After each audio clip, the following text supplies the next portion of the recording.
Good evening. CrossCurrents is produced by the City of Fort Collins in cooperation with the Larimer County League of Women Voters.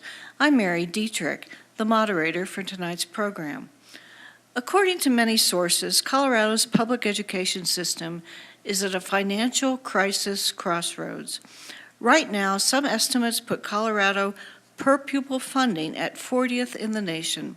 This low funding level has led to increased class sizes, cutting school weeks, reduced support for at-risk students, reduced support for non-academic programs, less maintenance, and even closure of schools. Inequities have increased between richer and poorer districts, and educators say an urgency is building to reform the state's financing system that limits how much the state can spend. So, how does the average citizen cope with a possible ballot decision when faced with a complicated system of school finance that affects 178 districts, all in different ways? The League of Women Voters is firm in its commitment to educating voters about complicated issues such as this. Tonight's program steps outside of the normal format for CrossCurrents. Because this is a very complicated issue, the League made the determination that providing background information from several different perspectives on the factors that Colorado faces in education funding and what those effects are will provide a good base for a more detailed discussion of the pros and cons of a ballot issue that we may see as early as next fall. We're going to start our evening with a look at how school districts are funded, continue with the effects low funding is having on our local school districts, and a quick look at what challenges the groups will face as we attempt to find solutions to the crisis. Joining us tonight, first of all, is Dave Montoya, Executive Director of Finance with Poudre School District. Next to Dave is Ed Bowditch, a Colorado lobbyist. Chris Stiffler joins us as an economist from the Colorado Fiscal Institute, and DJ Anderson is a public education advocate and a parent of students in the Poudre School District. Thank you for joining us. Could you each just take a quick moment to tell us why you think this is a crucial issue for Colorado at this particular time? Dave, why don't you start? Sure, I'd be glad to. This is a crucial issue for Colorado, not only in Fort Collins, but across the state. As you had alluded to, we currently lag the national average as far as funding goes, and what that means is we have less resources to put into the classroom, we have less resources to pay teachers, we have less resources to provide mental health support. So this is critical. We really do lag the nation, and it's funny, we were just talking a little bit about, that I'm a native of Colorado, and you wouldn't think that growing up in Colorado, but we really do have a taxed K-12 funding system, and it needs some attention. Thank you. Ed? Thank you, Mary. It really is important. The Colorado economy is one of the best in the country by lots of different measures. We have been able to put more money into schools, but we all know there's going to be a time when the economy goes south. And at that point is when Colorado really gets hurt. We don't have the options that other states do, so we better figure out something now while we have a chance. Thank you. Chris? I look at the state budget as a whole, and there's a lot of pressing issues, including transportation, including higher education, schools, our healthcare structure. So, and I look at the aging population and the constraints on our budget, and the math just doesn't add up. So, not only are schools getting squeezed, everything else is getting squeezed. So, again, it's time to start maybe updating or modernizing our tax code to the world of 2017. And Ed, what's the parent perspective on this? First, I'd like to piggyback on Chris's comment too, because I think all those different factors are coming to a head, and why it's so important right now that education, one, is a leader in getting out there and saying, this is how we're going to use the money, this is why we need the money, because all these different entities are coming up and realizing that the way that the tax structure is set up isn't going to continue to work, and we need to find a new way to do it. And I think right now we are coming to a time in Colorado where more and more groups are realizing this. And so at this point, it's time to step up and make a change. For parents, I feel, and I've had the opportunity to talk with a lot of parents throughout the state, and we are lucky here in Poudre School District. We've been able to handle a lot of the different funding issues that have happened quite well. We've had voters step up and vote for mill levy overrides, and unfortunately that can't be said throughout Colorado. And we've got schools that are falling apart. We have teachers that are going across the border to teach, and we have schools, a lot of schools, that are on 4-day school weeks. And we've got to address this if we really feel passionate and feel that we value education. Then we need to step up and take care of all of the education needs throughout the state. Okay, for our viewers, let's take a look at the issues that have gotten us to this point. There seem to be several parts of the Colorado school funding taxation program that make it unique in the United States. And I think it's important that our viewers understand that. There aren't other states that have to deal with the combination of factors that we have to deal with. First, there's this thing called the Gallagher Amendment. Who decided? Oh, yes, Chris. You're going to be our expert tonight on the Gallagher Amendment. Go for it. So the Gallagher Amendment is a Colorado constitutional amendment that came in 1982, same year that Chariots of Fire won the Oscar, to give you perspective there. The Gallagher Amendment impacts schools because we fund schools two ways, from the state share of things, from the general fund, and the local side of things, from property taxes. The Gallagher Amendment really influences how much money we generate locally to pay for our schools. Back in 1982, when we voted on it, much of Gallagher wasn't controversial. We said we need to reassess the value of homes every 2 years to market value. As another part of Gallagher, it became to be known as the 45-55 split, and what that meant was basically voters said we're not going to collect more than 45% of all property taxes from homes. 55% have to come from non-homes, the non-residential side, so commercial, agricultural, vacant, and 45% will come from homes. That was what the pie looked like back in 1982. Of all value of homes, it was about 45-55.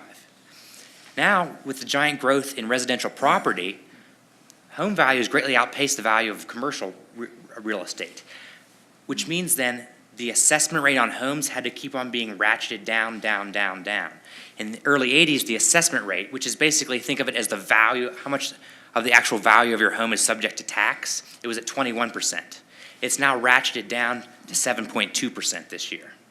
So you could say that another way, only a third of the value of your house is now subject to the local mills or the local property tax than it used to be in the early 80s. And as a result, schools used to be a majority funded from the local side of things. Now they're only about a third funded from the local side of things. So Gallagher really gives us a pretty big tax cut for homeowners. And that puts more pressure on the state budget. That's correct. Okay. And I'd just like to point out too that, last year it was 7.96. So I mean, we've seen that ratchet go down, which a lot of viewers out there are not going to notice because home values went up also. But we did lose money, and estimating around $5 million just for us in Poudre. So then that has to be backfilled by the state. So just to see that, from 7.96 down to 7.2 is a big shift on how much money just all of a sudden gets shifted. And that's an automatic thing every 2 years. That's going to it looks like it's going to go down again in 2 years. And so then if the state has a finite pie, Yeah. then that means that everything has to take a hit in order to continue funding education even at the same level. Is that accurate? Yeah, that's correct. So it puts more pressure on to cut higher education. We've really kind of dipped into our general fund reserve, which is essentially our rainy day fund. We have a pretty moderate, small general fund reserve below 6%. To really weather an economic recession, we should have about a 12% reserve. So we don't have the ability to save as much. So the state doesn't have enough money. And then we introduce Tabor. Ed, go for it. Tabor was passed by the voters in 1992, also a constitutional amendment like Gallagher. It has two primary provisions. One, it says you can't raise taxes without a vote of the people. Two, it established a revenue limit. And this applied to the state and every local government as well. Established a revenue limit, and it limited the growth in revenue from one year to the next, and the allowable growth was based on population and inflation. Since 1992, most local governments and almost every school district, all but 4, have gotten out of the revenue limit, but the tax limit from Tabor still remains. So the authors of Tabor, the advocates of Tabor, said you should ask the voters if you want to raise taxes.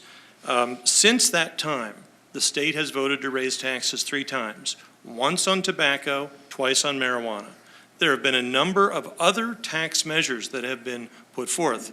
A tax on tourism in the mid-90s, taxes for human services for individuals with developmental disabilities, taxes for education in 2011 and 2013. All of those broad statewide tax measures have failed. The only things that have passed is tobacco once, it failed once, passed once, and on marijuana. One can say that the voters are willing to tax things that other people do. One of the things in the late 1990s, as a result of the revenue limits, the state was running huge, what is called surpluses. We were collecting way too much revenue that the state was not allowed to keep. We had huge refunds. It was a great time to be doing your taxes. You do your taxes, you'd get a $500 per person refund. So the legislature cut the tax rate, cut the income taxes from 5% to 4.63%, cut the state sales tax from 3 to 2.9%. That was a decision by the legislature. The voters could come back and change that decision. They have not done so since then. But a lot of people don't understand in Colorado, your taxes have gone down since Tabor. Not only through Gallagher, through the residential assessment rate, your value may have gone up. I'm sure it has gone up in your home, but the residential assessment rate, the amount of your home that is charged a tax, has gone down. Your income taxes have gone down, and your sales taxes have gone down. Well, I know that from personal experience, we bought a small condo in a Texas town when our son was going to college down there, 1-bedroom condo, and we paid twice as much in real estate taxes there that we did on our 4,000 square foot home here in Fort Collins. I was astounded. Okay, so we still have some more. I have another story Tabor? to follow up on this. This is actually an interesting story. Sure. Being in the local school district, I get calls from taxpayers all the time, and I got a call from a person that moved here, really angry about how large the tax bill was. Once I got done explaining to him that it wasn't a monthly bill, it was an annual bill, he was very pleased. But that just shows the disparity and the real life issues. I mean, I think this gentleman came from the East Coast, where they're taxed much heavier at the property tax level. And so when he came out here, he's like, there's no way this bill, I mean, I can't afford this every month. Well, no, you only have to pay that annually in Colorado. So he was thinking it was 12 times that. So. It could have been if he lived back east. Mm-hmm. Okay, so while I have you, Mm-hmm. there are 2 other things that have happened in recent years. Sure. One's called Amendment 23, which actually wasn't a tax issue voted by the electorate, and then tied to that is something called the negative factor. Can you explain this wrinkle? Yeah, sure, and I'll give my the best to explain these. The Amendment 23 was really passed by Colorado voters, and the idea was to restore some or protect some of the funding from K-12 and even to restore some of it. I know there was a provision for increases in K-12 funding to be a minimum of inflation plus growth each year. When was that? And that was passed in 2000. 2000. And so when this was passed, the idea was that as we saw our funding starting to slip because of the Gallagher and Tabor issue, Amendment 23 was really passed to try to protect some of that for K-12 education. So in there was that stipulation that K-12 funding should increase by inflation each year annually. And that's what we really lived with for a while until we hit the recession. The recession really started hitting school districts in the 9-10 year, 8-9, we really started preparing for those. And what happened was, we've been talking a lot about more of the burden being pushed onto the state level.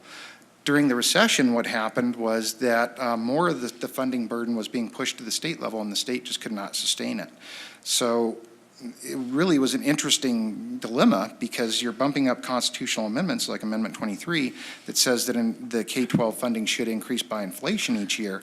But the reality was the state did not have the money to do that. And let me just clarify, Ed said no tax increases had been voted on except tobacco. Amendment 2023 did not increase any taxes. No, that's correct. It was just purely meant to protect K-12 and the funding for that.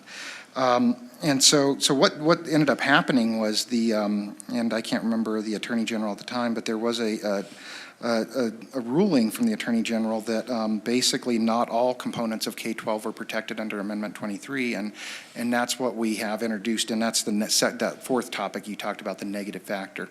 And so those components that were determined not to be protected by Amendment 23 are where the state began cutting education in Colorado to balance the state's budget in very general terms.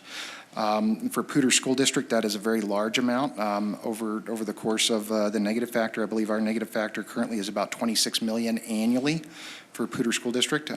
So it's not a small amount of money that the negative factor is eating up. Fortunately, Amendment 23 does protect to some extent the K-12 funding, but the funding that was determined to be outside of Amendment 23, there's still quite a bit left to cut there, and we are concerned as school districts that we will continue to see increases in what we call the negative factor. I guess for the audience, we should really call it the budget stabilization factor. The legislature last year changed it from the negative factor to the budget stabilization factor. I guess it's just more palatable for folks. It doesn't sound so bad. Since we're talking about passing taxes, a question I frequently get is, well, we passed that tax on marijuana. Wasn't that supposed to go to education? Who wants to talk about that? Chris, go for it. Just to give you some perspective of how much money we generate from marijuana, we expect to generate about $250 million from recreational marijuana this year. But to put in perspective, the entire general fund, the state piggy bank, is about $11 billion. So we're talking about 1.5% of the general fund. The overall school finance budget is about $6.6 billion with a B, and we trickle in about $40 million of marijuana dollars that can be used for capital construction. So that puts new roofs and ventilation systems on about a dozen schools every year.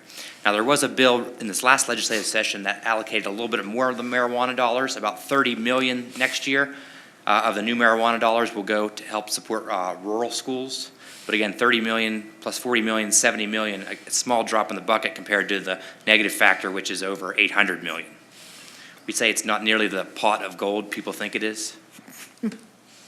And I would like to add, with that 40 million, it's set up to be, it's a grant program out there, which, school districts have to sign up for, and they have to try to match some funds with it if they can. So, I mean, it's not a lot of money, and you've really got to have good cause for it. So, and it really is being used well for those schools that need roofs that are, haven't been updated in the early 1900s and stuff. So there are reasons for that money to be out there, which is great. But as he said, it's a drop in the bucket, unfortunately, 40 million. I think I'll even add a little bit more to that, because this is a question we get a lot locally, is why isn't marijuana money saving our schools? I can't reiterate enough that the dollar amount just is not sufficient there. Poudre School District itself has 50 schools within Poudre School District. You start multiplying that against 178 districts across the state, you can barely build an elementary school for $40 million, if at all. We're talking about one school building, and then when you really extrapolate that across the state, it's just not enough. And those dollars are going to those critical needs. I've seen some pictures of school buildings that don't even have fire alarms, and they need to have those upgraded or replaced or installed. So these are life safety issues, and school districts like us probably would not, and we have applied for these grants, and they really are going to the school districts that need them most. That need them most. Yeah, okay. we do have a lot of local support, and I do want to thank our community in Fort Collins and Poudre School District in general, not just Fort Collins, Wellington, all our communities, because of those that support, we are a very different district. Well, that leads me to my next question. How is this problem affecting school districts across the state? how differently have they been affected? We have 178 school districts, and I get the impression that everyone has a different story. So give us an idea of the complexity of this issue as you go out to Wiggins or up to Aspen or Fort Collins or Grand Junction. What, Ed, we want to start? You've been traveling the state. No, sorry. DJ. I would say, opportunity is the first thing that jumps out to me, is that we don't have the same opportunity for kids throughout the state. And that can go from the offering of AP classes to language classes, to your chemistry classes. They don't have the money to have the infrastructure for some of those, to get the teachers for those. And so some of those things are the ones that, of course, you see right away and you can feel. But then there's the little things like, just updating their history books. Had the comment from a student that the history book was older than they were. Another one for going down to here in Fort Collins even, or especially down in Denver, there's classes that are so full that kids are sitting on the floor, or that they can't take the classes that they want. So again, it's missed opportunities for these kids. And so that's the thing that to me is tragic. And I think then it goes down to, we have realized the importance of preschool, in this nation, and we're starting to, make strides in that. But again, that is a funding issue where there are different school districts that are able to put some money towards it. There are a lot of school districts that are challenged with doing something like that, especially those ones that are already having to be 4-day school weeks. So, that's a huge challenge. And then you have the technology aspect of it, on being able to have technology that is up to date, and so kids are learning on what they would be using out in the world today, and then even having broadband or having the speed to be able to do some of the things. There's a school that has a Spanish teacher that they video conference them in because they unfortunately can't get one hired in that school.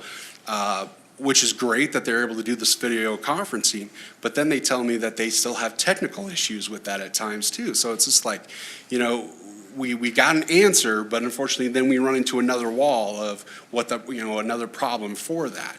And so I think those are all huge challenges, and along with teachers, places in Colorado are getting more expensive to live, and we got to make sure that we're paying these teachers enough so that they can actually live in the communities where they're teaching. And so those are some of the big challenges I've seen throughout the state. So you get the impression in Colorado, if you talk to people, that there's supposed to be this formula that balances everything out so that the schools in Wiggins and the schools in Fort Collins have the same resources that they need to operate. How did this get so out of whack?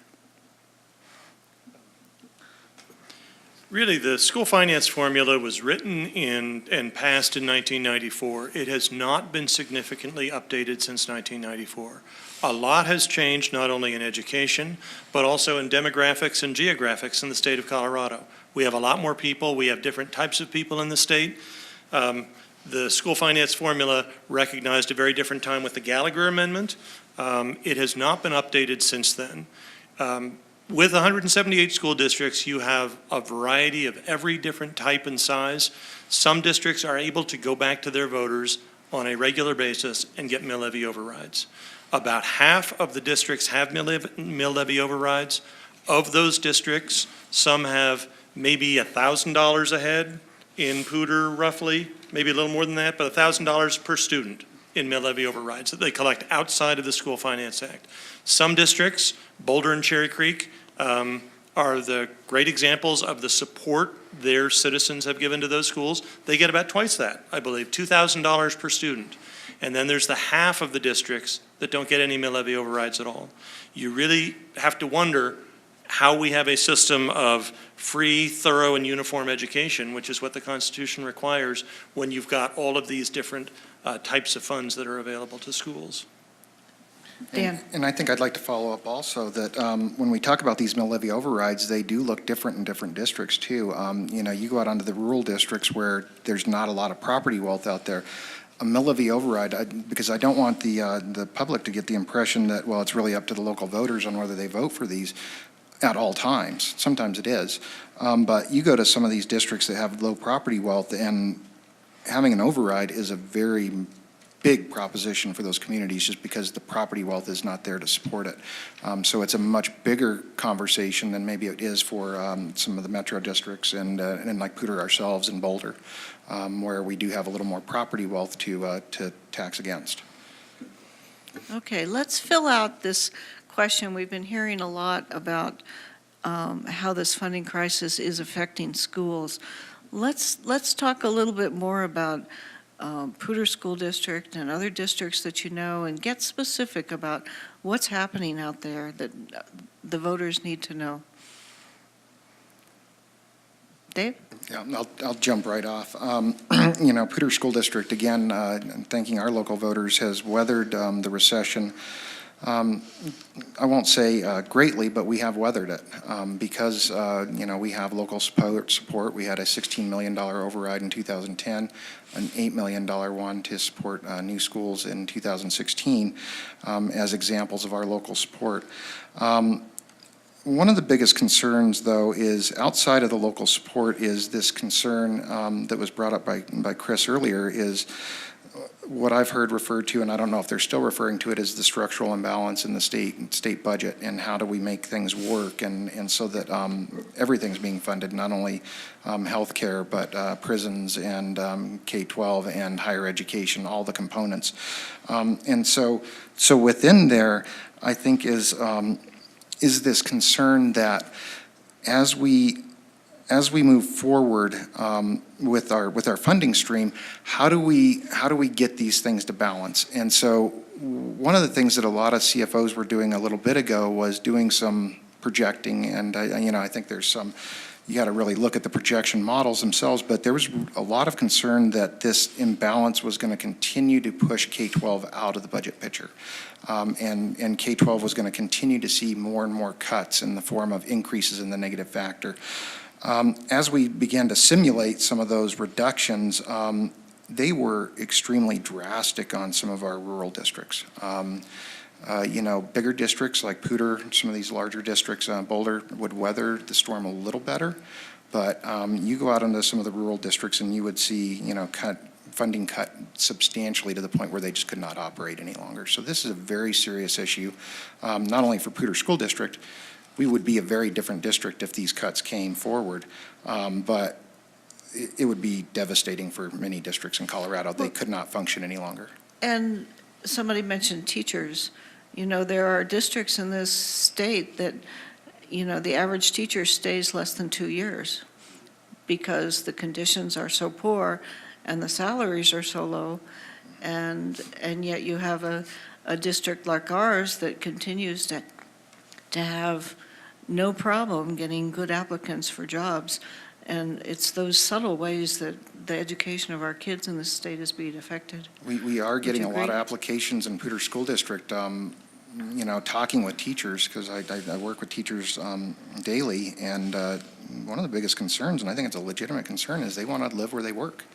The housing increases and the costs in northern Colorado are skyrocketing and making it much harder for people to live in the community. And to be able to balance that out, you need to pay them more, and to pay them more, it takes funding. Ed? When you talk about teacher shortages, the shortages are already affecting certain topics, certain subject areas, math, computer science, special ed. It is also already evident in many of our rural districts. And it's very challenging for those rural districts to hire and hold on to and retain their teachers. If you've never lived in Swink or Eads or someplace, you may love your teaching out there, but if you've never lived in that rural community 2, 3 hours, 4 hours from a metro area, it could be very isolating for you. The state departments of education and higher education just produced a report that came out just last week about a strategic plan to try and address the teacher shortage that is here for some districts, coming for all districts. There are a lot of recommendations in that. Just about every recommendation involves money. Some a little bit of money, some a lot of money. For many of our rural districts, the starting salary is below $40,000, or the average salary for teachers is below $40,000. That's the average. For many of our rural districts, the average salary is below $30,000. And you're just not going to attract a lot of people to go to the rural areas of the state for salaries that may be in the 20s for the average teacher salary. And for the ones that live close to the border, that live close to Kansas or Nebraska, Wyoming, they can cross the border and teach for $10,000 more or such. So I heard that Wyoming is having such an influx of teachers that they now say you have to be a resident of Wyoming to apply for a teaching position. But DJ, if they cross the border to go teach, I assume they still live in Colorado to take advantage of our low taxes. Yes. So, yes. yeah, Okay. yes. Okay, so what's it going to take? What's the average funding for per pupil in Colorado, and how much more money does it need? Chris? I'm going to hit you up on that one. Yeah, if you look at the Census Bureau numbers, the national average is about $11,000 for a student. We spend about $9,000. So we're about $2,000 less per student than just the national average.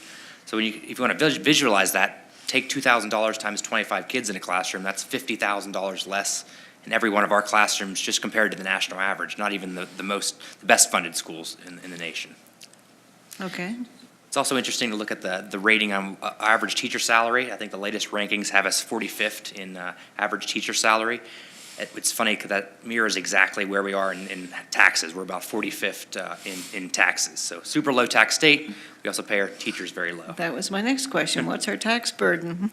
Because I know it's ridiculously low. People say, oh, I'm moving to Florida because they don't tax my retirement. Well, move to Colorado where they don't tax anything. I think your question about what is it going to take, though, is it's going to take the citizens of Colorado. We can't count on our legislators. They're not going to be able to do it. You know, our school board members, you know, they see the problem. They can't do it. Our teachers, our principals, they all see the problem. And but until we have the citizens of Colorado stand up and vote for a change, we're not going to be able to make a change. And whatever change that be, we put another step or another block in front of us last year with Amendment 71, where if we make a change to our Constitution, now we have to get a ballot measure. We got to get 2% of registered voters in each of the 35 Senate districts. So again, that's another challenge to try to make a change for the positive for our children in the state of Colorado. Let me back up just real quickly. Is there anything that our legislature can do on its own to help mitigate this problem?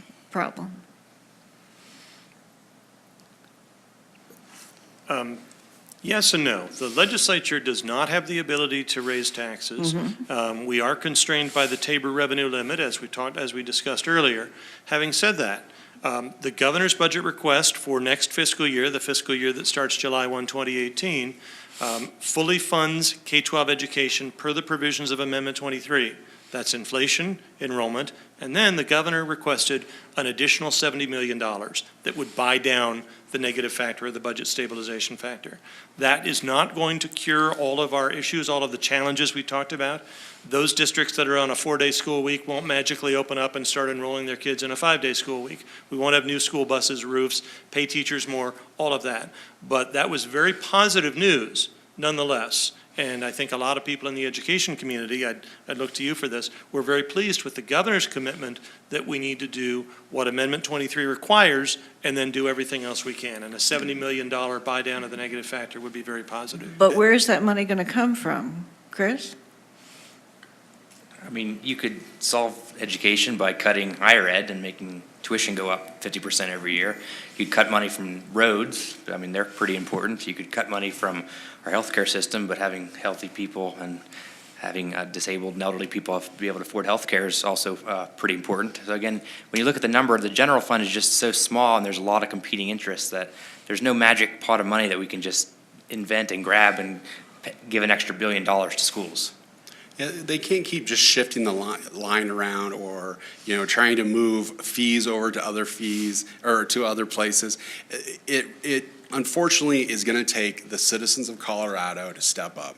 And it's going to take the citizens understanding that and learning it, which is, we are supposed to have a representative government, and maybe you wouldn't have to know everything, but unfortunately, we have put ourselves in a spot where we need to educate the public to all the issues that are out there. And to me, I think if you sit down and you learn the facts, you see what's out there, it's very plain that they need more money. There's nowhere else that this account can come out of, depending on what numbers you want to look at, what spreadsheet you go to, the numbers are going to come out the same. That you can, if we get people that say, well, if they managed it better, and I totally disagree with that. I think I'm sure there's some money in, the Department of Roads, maybe they could do a little bit something different there, or in healthcare, maybe a little bit something there. But we're talking about small little millions of dollars when we need a big hit of help on that. Okay, so if a ballot initiative goes before the voters next fall or the following year, whenever, what might it look like? I know that there are several groups out there looking at different proposals. Can you talk a little bit about what some of these look like? Who wants to start? Well, I'll take that one since my name is on one out there. So what I'm really looking to try to do is raise $1.5 billion. With doing that, we want to be able to make sure that every school district realizes where that money is going to come, or where it's going to go. And as was mentioned, the last School Finance Act was 1994. That needs to be updated. And so we put in there that we want that updated. But until that is updated, we're going to raise the base public funding. We're going to put a big chunk into special education because that is so vastly underfunded. Make sure that we address English language proficiency at risk. We want to, right now that's categorized as people or kids with free lunch. We want to have it free and reduced. So we want to enlarge that group. We want to get some money to gifted and talented. We also want to raise the money for preschool because we see the value of that so much wherever it is. And cover full day kindergarten. Right now, Colorado only covers 0.58 of a student. We want to count them as one student so that they're getting the full amount of that. And so those are the big things that we want to do with that. To do that, we have to make an amendment to the Constitution.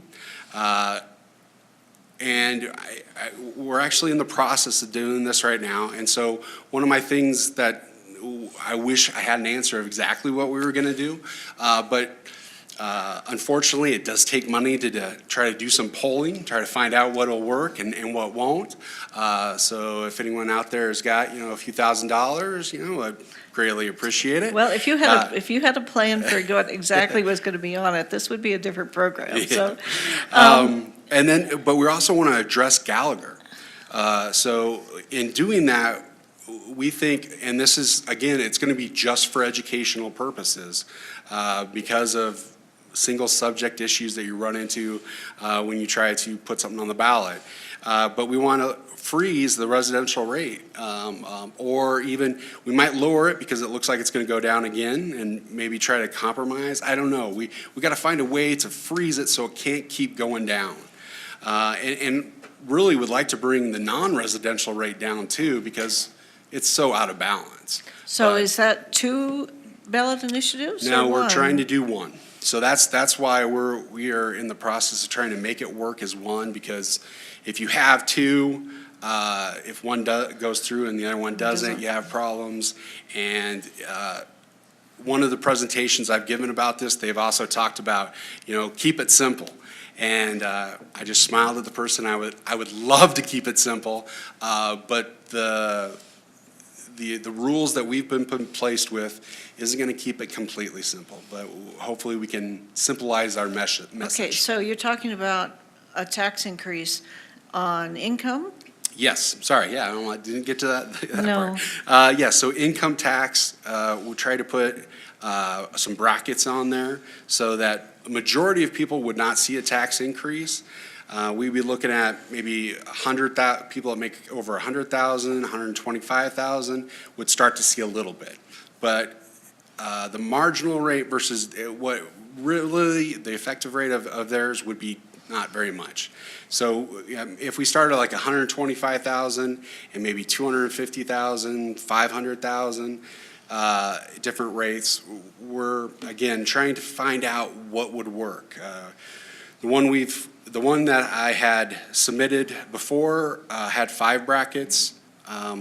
We just went through that process actually yesterday, and it looks like we're going to need to tweak it some. So we're working on trying to Okay. find a way to So get that money. let me put this in perspective. Right now, our tax rate is 4.63 4.63.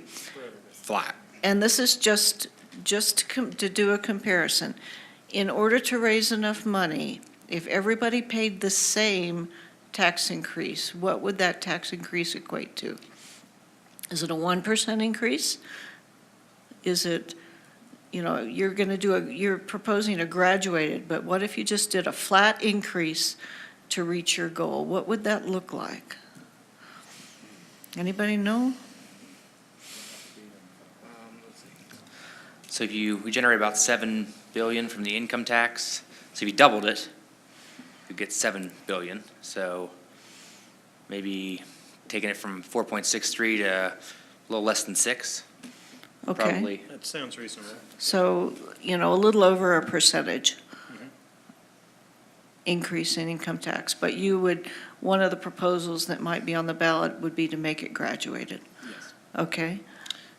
And that's what most states do. 33 states have a graduated, and Colorado used to have a graduated structure before Tabor. But Tabor specifically says we have to tax income at one rate, which makes our tax code overall pretty regressive because we put a bigger burden of the tax code on the lower income Coloradans. Okay. Which Ed, is a good point. Ed, how do you see these proposals coming together?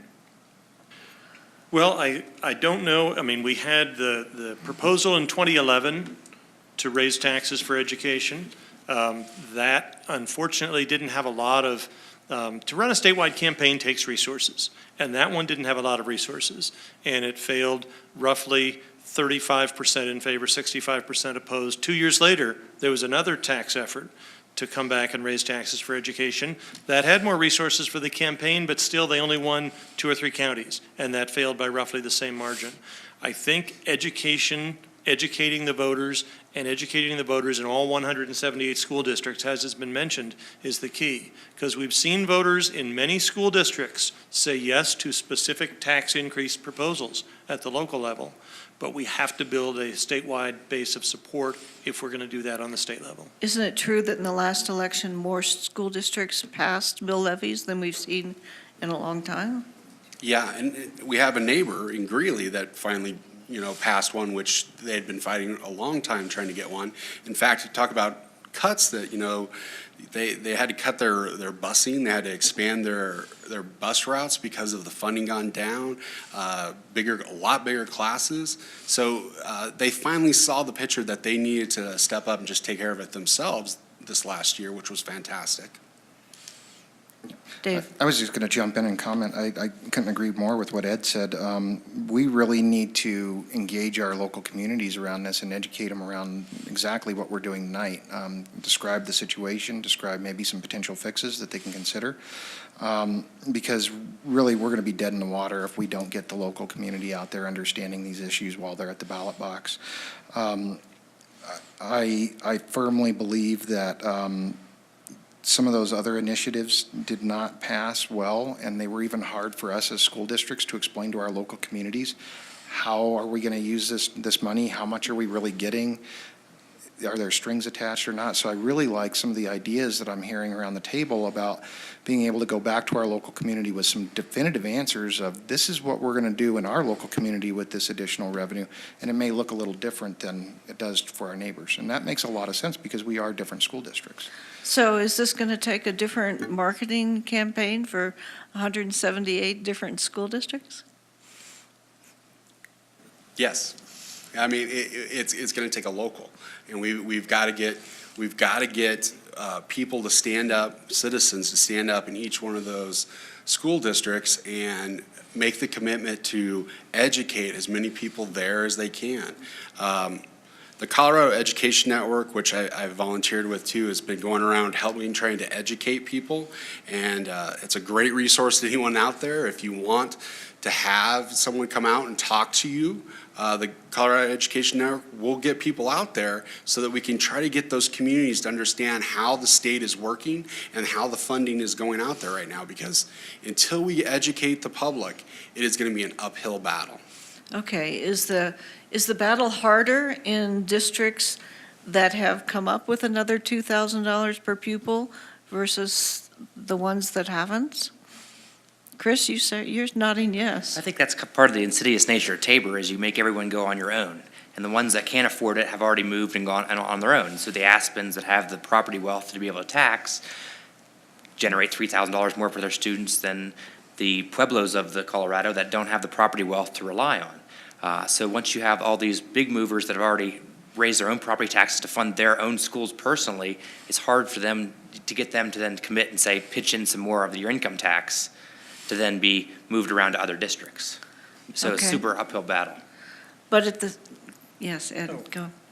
I know there would be some differences. If the state is going to consider and pass a statewide tax measure for education, there will be differences in every community. But there have to be some common themes. We have to emphasize this theme of what a strong school district does for your neighborhood, whether you live in Aspen or Sterling or Pueblo or Alamosa or Fort Collins. What does a strong school district do? My wife and I live in Denver. We're empty nesters. Our kids graduated from DPS and they're in college.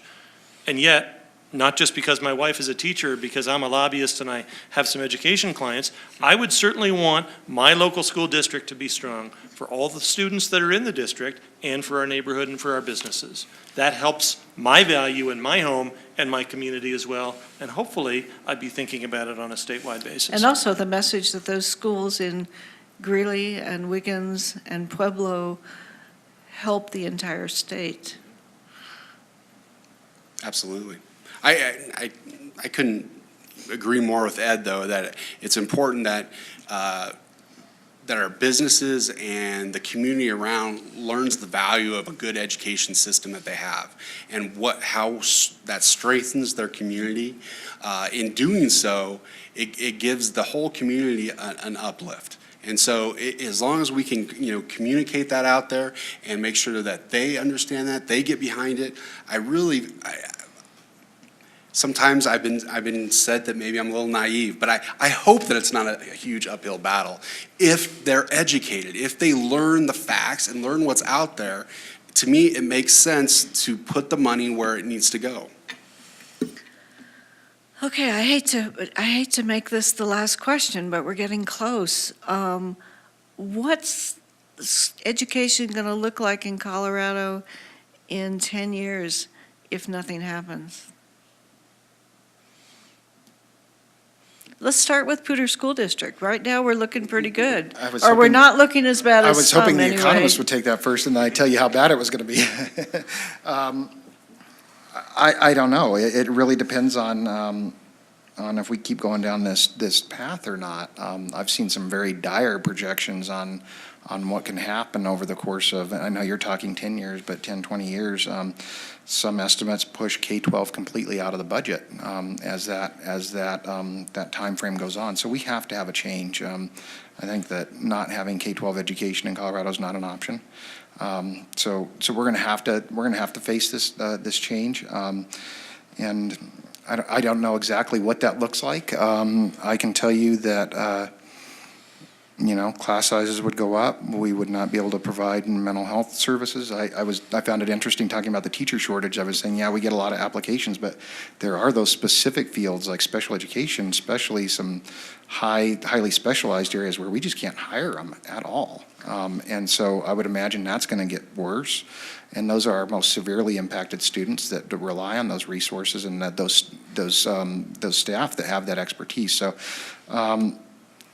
it's just going to get bad. Okay, one more quick question, just to clarify things. Can a school district raise enough money through mill levies to